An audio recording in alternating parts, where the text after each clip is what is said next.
going. Oh, it's going. Okay. No pressure though. Perfect. Start as you wish. Okay, so I'm talking about energy conservation. That was my main topic. Specifically, we're going to work on today is solving problems that involve energy conservation.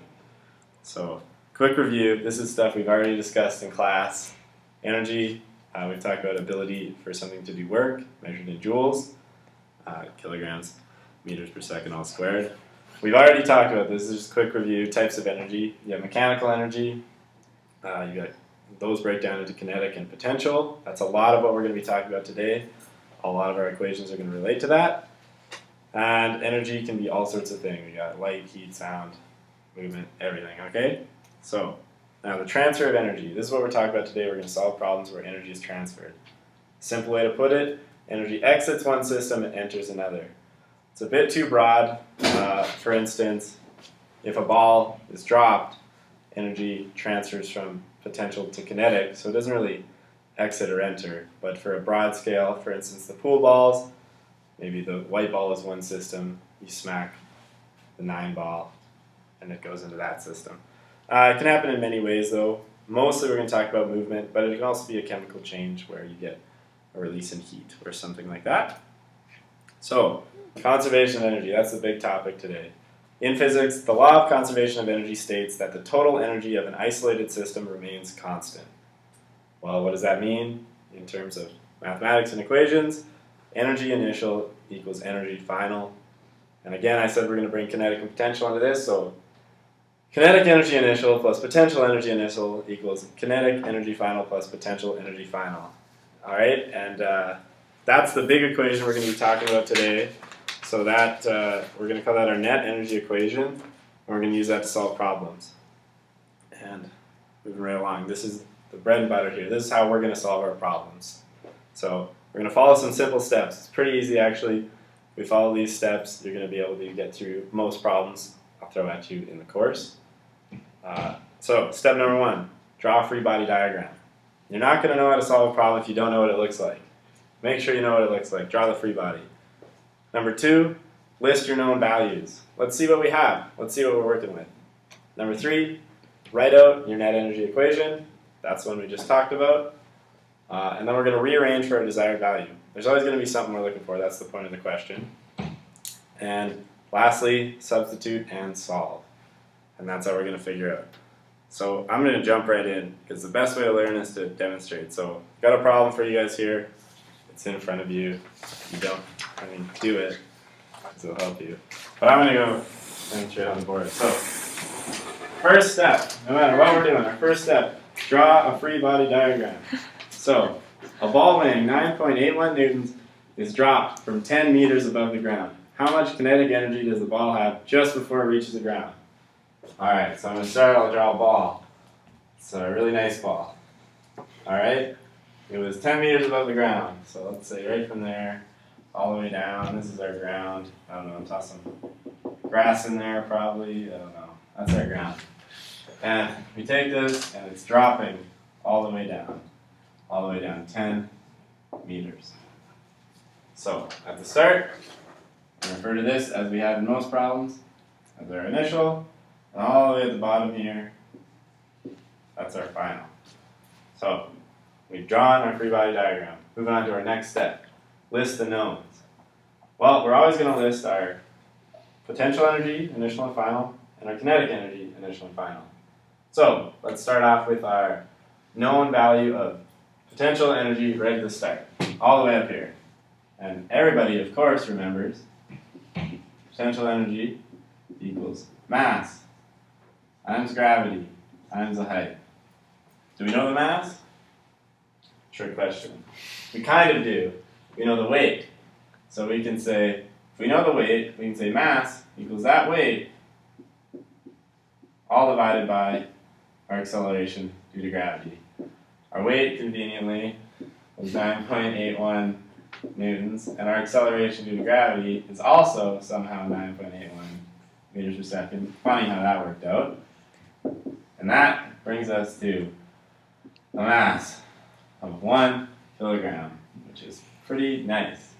So let's bring that number back up, sub it in over here, because we know 1 kilogram. Acceleration due to gravity, we already talked about it, 9.81 meters per second squared.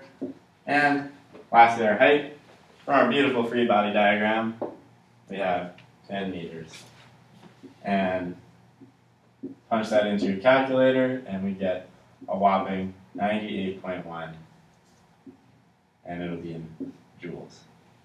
We're not going to run the sig digs quite yet, because we've got to carry all our digits to the end of the calculation. So that's our first known. Check. Let's move on. Still in the initial, let's go to kinetic energy initial. List our knowns. Well, it's right here, right at the start. Kinetic energy is moving energy. The ball is not moving, which gives us 0, which is really nice. Moving to the final, we're going to do our potential for the final. It's all the way at the bottom. Gravity really isn't helping it there. So it actually also equals 0. And lastly, kinetic energy final equals, well, that's what we're looking for. That's our question mark. So we've listed our knowns. We've got our 4 part of the net energy equation.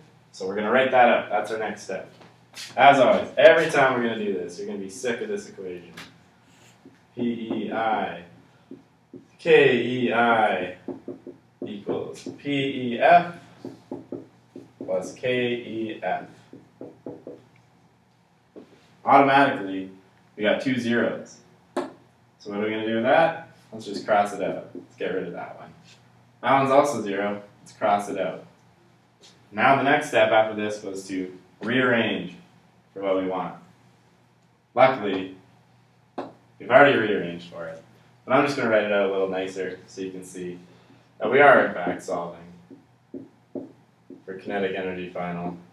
And it is actually, in this case, exactly equal for potential energy right from the start, which was 98.1 joules. But, like I mentioned, sig digs. I'm going to bust you guys on the exam for sig digs, so you better watch out. We're going to write our final answer. We look back. Well, we got 3 there. We got 3, but we also have 2. From our givens, we had 2 used in the calculation, so we're going to bring this right down to 98 joules. And that's our final answer. So, that's one problem. I'm just going to keep going. We're going to move on to another. So, let's read this one. A ball weighing 9.81 newtons, pretty convenient, is dropped from 10 meters. Okay, that sounds pretty good. And the question, at what speed is the ball traveling when it is dropped 5 meters? Alright, let's draw a free body diagram. I've already got a pretty nice one set up. We have a ball at 10 meters. After 5 meters is what we're looking for now. So let's say about 5 meters is right there. About halfway down, 5 meters. And that's our new final. Okay, so final halfway down there. Now, is that our free body diagram? You bet it is. Next step, always going through the steps, write out our knowns. Right at the start, potential energy initial equals, well, I could do the calculation again, but we already know it, 98.1. Alright, kinetic energy initial. We already did this one too, and it's 0. Okay, now, last time, our potential energy final was 0. But is it going to do that again? Absolutely not, because our ball at the end still has potential energy thanks to gravity. So our mass, we already calculated. It was 1. Lucky enough, it stays the same. Now gravity, always at 9.81. And our height, well, if it's fallen 5 meters, and it was 10 meters up, 10 minus 5, oh, we've still got 5. So our height is going to be 5.0 meters. Bing, bang, boom. Do a quick calculation on that, and we get 49.05 joules. And kinetic energy final is our last one. Do we know this one again? Unfortunately, we don't. Well, let's write that a little nicer this time. Our kinetic energy is equal to 1/2 times the mass times the speed squared. Now what are we trying to solve? Well, it's this guy right there. So that's pretty convenient for us. We're going to be able to use that when we're solving a problem. So, back up here. Net energy equation. PEI plus KEI equals PEF plus KEF. Well, luckily we still got a 0, so let's get rid of that guy. Now, to rearrange. We already said we're trying to solve for speed. Speed falls within kinetic energy final. So to start, let's solve for that guy. So we got kinetic energy final equals potential energy from the start minus potential energy at the end. Pretty simple. Now we're gonna get speed in there because we want speed. Because we need to rearrange to get it. So that is equal to that. We know this. So it equals PEI minus PEF. Do some more rearranging. Why don't we multiply by 2 on both sides? It's just simple algebra. Alright, so you get 2 PEI minus PEF. And, oh, mass is over there, so why don't we divide by mass on both sides? And we got v squared, so why don't we take the square root of both sides? And that leaves us v equals square root. But you always got to remember plus or minus when you take square root. Alright, so we're going to do a little substitution because we finished our step.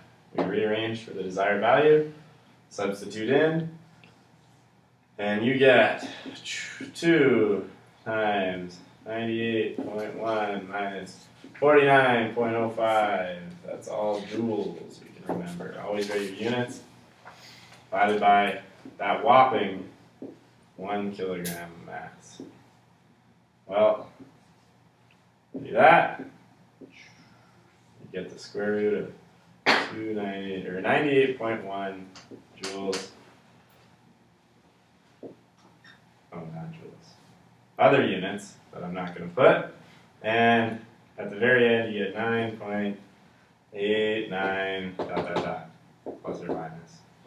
Now we just said speed, which means we don't have to designate our direction, but we kind of know it's going downwards. So for the future, when we're talking about vectors, we're going to use that negative. And we're going to round to how many sig figs? Same thing, we use that 10, so we're going to go 9.9 meters per second. And that is our answer. Alright?